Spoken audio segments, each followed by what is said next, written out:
சாதாரணமா நம்ம கடந்து போற ஒரு வார்த்தையை சொல்றேன். சிறிய அப்படின்னு ஒரு வார்த்தை இருக்குல்ல, சிறிய.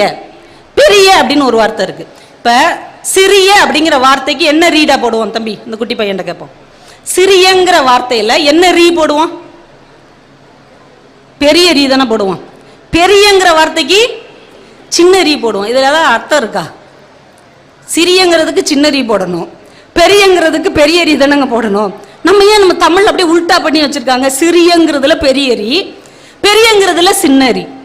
சாதாரணமா நீங்க கடந்து போகிற அந்த வார்த்தைக்குள் ஒரு வாழ்க்கையின் தத்துவத்தை ஒளித்து வைத்த மொழி நம்முடைய தமிழ். என்ன தெரியுமா அர்த்தம்? பெரிய மனுஷனா கூட இருப்பான் அவன், ஆனா அவனுக்குள்ளும் ஒரு சின்னத்தனம் இருக்கும். இவன் சிறிய மனுஷனா தான் இருப்பான், ஆனால் அவனுக்குள்ளும் ஒரு பெரிய ஆற்றல் இருக்கும். அதுதான் உலக தத்துவம்.